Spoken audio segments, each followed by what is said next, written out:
Hello and welcome back to our third test. Today we're going to practice writing and speaking and looking at PowerPoint slides all at the same time. Recently I had a little bit of time on my hands and I was going through my most recent notebook that I keep, and I found a couple of things that I'd like to share with you. And so we'll practice writing these out. Today we're going to be exploring pressure, which you can think of as things like air pressure or force over an area or stress at times. So let's explore how we measure pressure. Pressure has a variety of units. For example, the Pascal. You also have the bar and torr, and all of these are going to be ways to essentially measure a relationship between a mass and a distance and their changes over time. So these are what we would call the base units, showing, say, these other units through other transformations. And what we'll find is that we can come to these same units using different other combinations of these units and other units. It sounds like it's challenging, but it's not. What we will be doing today is mostly what we know as dimensional analysis. And again, even though it sounds fancy, you do it every day. If you think about how quickly you can go somewhere, any sort of ratios of different units get you where you need to go. And so let's talk a little bit about how we get to pressure. So pressure, for example, which we know has units in this case of, can be multiplied by volume, and we'll come up with those units in just 1 second, to give us energy.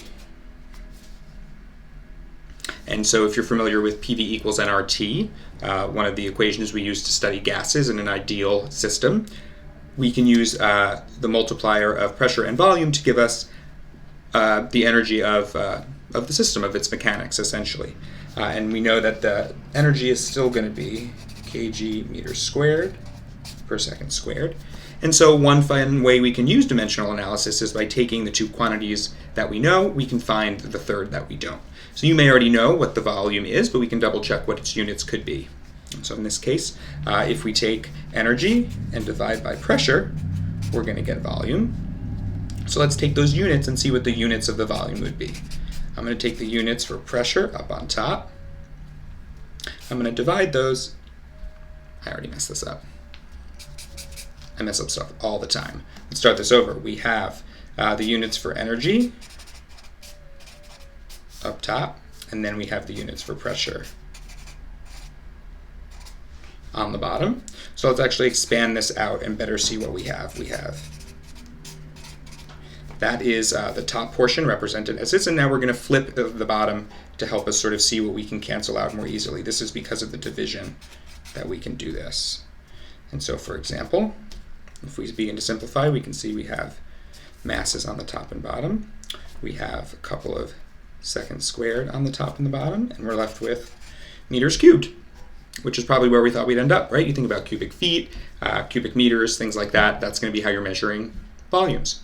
And so we can see that pressure and then volume with units of meter cubed are going to be equal to the energy that you have. And so that's just sort of a relationship between pressure and a couple of other things, important things, that will impact how we look at things.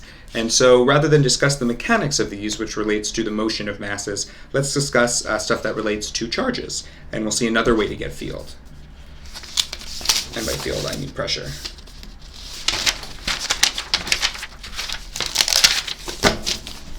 Okay. So let's look at another way to get pressure. So we know, again, we're going to look at the units that we want. In this case, kg per ms squared. And we're going to find that if we take two different fields related to magnetism, in this case the B field and the H field, we can actually come out with the pressure just by multiplying these two things. And so let's figure out our units. Well, the units for B field are kilograms per coulomb second. This is also going to be measured in the Tesla. It was a unit before it was ever a car. Then we also have the H field, which is similar to the B field, but here we have relationship between the charge and the distance, and then its rate. And so we can see, right, still some sort of ratio per time, and when we multiply them, we come out with the pressure, which is kind of neat. Something we can do to see any of these relations from either of them, if we put pressure up top, and if we put the B field and H field on the bottom, either order, if we wanted to, say, calculate the pressure, we could cover it up and see that we multiply B times H, versus now let's say you want to calculate the H field alone, you cover it and you know you need the pressure divided by the B field. Just a little neat fun tool you can use to study the relationships between the different units we use. And so this is just a little bit that we'll come back to in just a second. We're going to look at the B field and other units. But before we do that, let's finish out our discussion on pressure. So let's start sort of a new application here. Now we want to study the changes of pressure over time, over space, all these kinds of interesting things that allow us to kind of see what's really going on and what we could expect to happen in the future.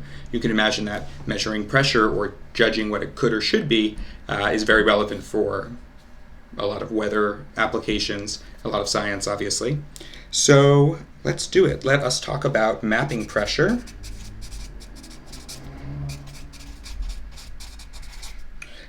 So sort of how we fit it to different lengths in this case. So we're going to take a concept known as the gradient and apply that to pressure. And essentially this is going to, I like to think of it as kind of splay it out over the space or area or volume that you have. And the neat thing is that its units can be sort of simplified, the application of what it would do to the system.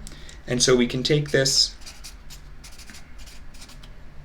and see, for example, that if we do this gradient of pressure, this representing our gradient, and then those units for pressure, what we get out on the other side, if we instead of, say, taking it per meter, take it per second, or do the derivative, in this case, we find it's the derivative of what we'll come to see as the evaporation rate. And so let me break that out just a little more. Let's think of what units they should be. You know, if I apply this to this, we're going to get kg per m squared second squared, right? But we know that we're pulling out a derivative is just going to be over time. And so the units for evaporation rate here will be kilograms per meter squared and second, which I think makes a lot of sense. Think about what the evaporation rate is talking about, right? It's the rate at which stuff is coming generally off of a surface, right? Stuff has to evaporate from the outside of something or on top of something, like water, quite obviously, but also a lot of other things as well. And not only is it this ratio of how much stuff there is per area, but then it's also per time. So it kind of makes sense. Imagine you have a field of grass and you have a bunch of cows and you want to study how quickly they're going to eat that grass. What would the change in mass be over the area that you have in a given time? And you need to make sure that, you know, before the grass grows back, they'll all have enough grass to be well fed. So that is essentially how we begin to sort of understand evaporation rate, but how its changes over time, right, something you might forecast for the weather, is going to be related to, say, how the pressure maps over the land. So if you're changing the distances that the pressure is going through or around, that could begin to change how quickly things evaporate. Or masses also change. That's a good way to think of that. Okay, so we have just one more idea. This was, again, just stuff that was in my book from Random Searchings. And so we're going to finish up today with a little, just this short video talking about that B field again. So in this case, let us come up with an analogy, or a quantity analogy, I guess you can call it, for how we would determine the magnetic energy. And I'll put this in quotes, of the brain, of the average human brain. Didn't leave an I there.